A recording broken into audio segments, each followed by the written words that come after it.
जय माता की दोस्तों, स्वागत है आपका अपने YouTube चैनल शैतानी दुनिया एक रहस्य में।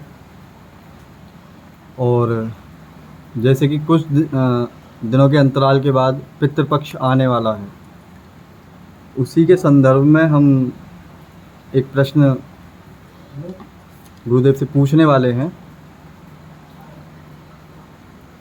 तो चलते हैं गुरुदेव के पास। चरण स्पर्श गुरुदेव। आयुष्मान।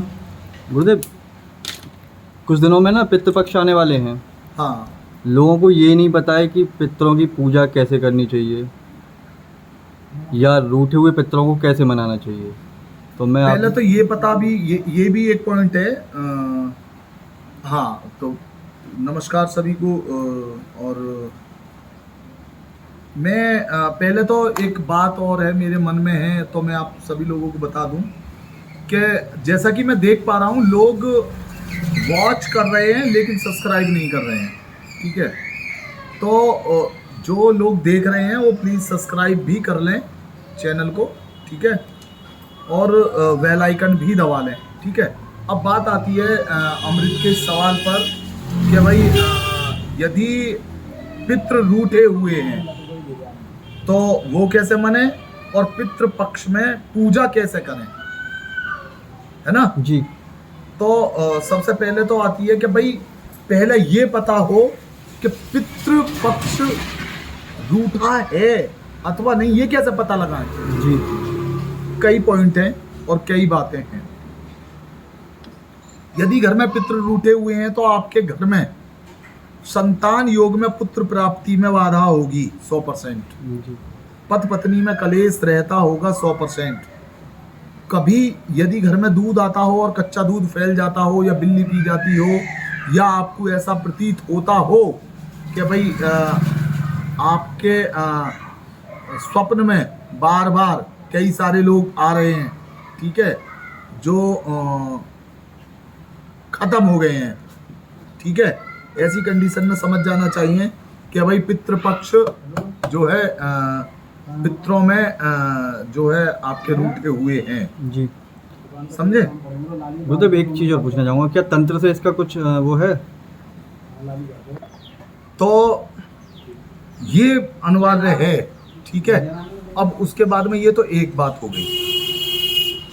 दूसरी बात, कभी कभी क्या है, पितृ स्वयं आके बता देते हैं कि हम रूठे हुए हैं। ठीक है, या किसी तांत्रिक मांत्रिक के द्वारा पता लग जाए कि हाँ भाई आपके पितृ रूठे हुए हैं या बंधे हुए हैं। उस कंडीशन में पितरों को किस तरीके से मनाया जाए, अब ये एक दूसरी बात है। ठीक है, देखिए, मनाने के लिए घर का जो बड़ा बेटा या छोटा बेटा या घर में जो ये कहूँ कि बड़ा है वो ले और 14 की रात्रि में धूप बत्ती अगरबत्ती या अपना दीपक अपना साउथ वेस्ट में जाके जलाए, साउथ वेस्ट में जलाए और जला के वहाँ ये कामना करे कि हे पितरों, हम कल गंगा स्नान के लिए जाएंगे, तो आप सर्वदा मेरे साथ चलें और अपना आशीर्वाद मुझ पर बनाए रखें। ऐसी कामना करते हुए, न्योता देते हुए रात्रि को सो जाएं। ठीक है, अब उससे पहले एक गोला जरूर ले लें, गोला खीर वाला। उस गोले को भी वहीं रखें जहां दीपक जला हुआ है। ठीक है, अब सवेरे को झाड़ू लगाएं, बिल्कुल अर्ली इन द मॉर्निंग उठ के, और झाड़ू लगाने के बाद में जो थोड़ी सी झाड़न है उसकी वो ले लें और उसे लाल कपड़े में बांध लें या उस गोले में ऊपर की चोंच काट के भर लें। ठीक है, और भरने के बाद में फिर जो भी व्यक्ति गंगा स्नान के लिए जा रहा है वो व्रत रहे। व्रत रहने के बाद में कुछ भी खाए पिए ना। यदि जल ग्रहण कर रहा है तो वो जल को पहले एक बूंद नीचे डाल दे और जब पिए। घर से निकलते वक्त यदि किसी वाहन में जा रहा है तो एक टिकट फालतू ले, एक टिकट फालतू ले, और या पेट्रोल से जा रहा है गाड़ी से तो पेट्रोल पंप वाले को 1 रुपया फालतू दे। ठीक है, ऐसा करते हुए फिर वो जाए और गंगा स्नान करके पहले खुद गंगा स्नान करे, फिर पितरों को नहलाए, यानी उस गोले को नहला के फिर उसे गंगा में ही वहीं पर गाड़ दे और वहीं पे 5 ईंट रख के उन्हें प्रणाम करे और कहे कि हे पितरों, आज के बाद आप यहाँ विराजमान रहें और सर्वदा जब आपका मन करे आपके घर चक्कर लगाते रहें। ठीक है, ऐसी कामना करते हुए आप घर आएं और घर आके अपना जो आपके मान हैं उनको पैरामनी करें, उन्हें भोजन आदि कराएं, फिर उसके बाद में ब्राह्मण को भोजन कराएं और उसके बाद में फिर उन्हें दक्षिणा आदि से शोभित करें और उसके बाद में ही अपना व्रत खोलें। एक प्रश्न वही पूछना चाहूँगा मैं गुरुदेव, जैसे कि आपने ये तो बता दिया स्टार्टिंग की प्रक्रिया, अभी मान लीजिए किसी ने अपने पितरों को घर में स्थान दे रखा है या खेत में दे रखा है और वहाँ उस कंडीशन में वो जो है रूठे हुए हैं। बहुत अच्छा प्रश्न है, बहुत अच्छा प्रश्न है। तो अब क्या करना चाहिए? ऐसी स्थिति बहुत है, ऐसी स्थिति बहुत है। ठीक है, मेरे पास कई लोग आए हैं। देखिए, घर में पितरों को स्थान नहीं दिया जाता इस तरीके का। जी। आप चित्र लगा सकते हो केवल साउथ वेस्ट में। जी। ठीक है, स्थान नहीं दे सकते। स्थान देना है तो या तो परमानेंट खेत खलियान वगैरह ऐसी जगह हो जहां पितरों का ऐसा स्थान दिया गया है वहीं दें, अथवा गंगा पे दें, सबसे बढ़िया। जी। ठीक है, अब वो वहां से हटाए भी इसी तरीके से जाएंगे कि भाई उनसे अनुमति ली जाएगी पहले, फिर वो बताएंगे स्वप्न में ही, फिर उन ईंटों को हटाएं और उन्हें गंगा में विसर्जित करें, सारी ईंटों को जो वहाँ लगाई हैं, स्थान दिया है, और फिर उसकी जगह नई ईंटें ला के और फिर गंगा पे ही वहीं पे ही 5, 7, 21, 51 जितनी ईंटें की श्रद्धा है उतनी श्रद्धा से वहाँ पे उनका स्थान बनाएं इसी विधि से, और फिर उसके बाद में करें। अच्छा, और कोई मार्ग नहीं है उसमें? नहीं, और कोई मार्ग नहीं है। जैसे कि हमारा आपने देखा ही है। हाँ, तो हमारा ठीक है या फिर अनुचित है वो? नहीं, अनुचित है। वो तो वैसे तो घर के बाहर ही हैं वो।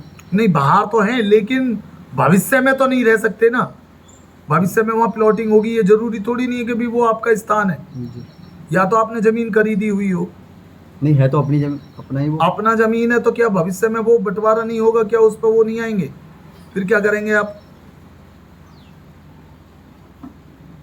तो ये प्रक्रिया हो गई इनको मनाने वाली। हाँ, ये मनाने वाली और कृपा पाने वाली भी। इसके बाद में फिर इनकी कृपा भी आएगी आप पे। वो अपने आप ही स्वतः ही प्रसन्न होकर आपके आसपास आते रहेंगे जब तक कि आपके कर्म उचित रहेंगे, क्योंकि फिर आपको होली, दिवाली और पूर्णमासी अथवा मावस गंगा स्नान को भी जाना पड़ेगा। अच्छा, क्या इसका तंत्र से कुछ लेना है? हाँ, तंत्र से लेना है। वो मैं चाहूंगा आप क्लियर करें। तंत्र से लोग पितरों को बांध देते हैं। कभी कभी कुछ लोग भूलवश किसी के पितरों को पकड़ के और उनसे तांत्रिकी प्रयोग करवाते रहते हैं। तो कभी कभी कुछ लोग अपने निजी स्वार्थ के लिए अपने ही पितरों को ये कष्ट देते हैं कि भाई उन पितरों से काम करवाते हैं, ये कह के कभी फला का भला कर दो, डिमे का भला कर दो, और वो पूछते रहते हैं। लेकिन उस पीढ़ी तक तो ठीक है, आने वाली पीढ़ी में वो पितृ उन्हें नुकसान देते हैं। तो गुरुदेव, मैं गुजारिश करूंगा आपसे कि ना, अगर किसी ने बंधन कर रखा है तो उस बंधन को कैसे खोलें, ये ज़रा अगर आप ये एक बड़ा विधान है। ठीक है, इसके लिए एक पितरों को खोलने की एक अलग वीडियो मुझे बता देना, जी। वो पूरा बताऊंगा, क्योंकि बहुत लंबी वीडियो हो जाएगी। अभी तो इसी में ही और पक्ष है, अभी एक और कि भाई श्राद्ध कब डालना चाहिए।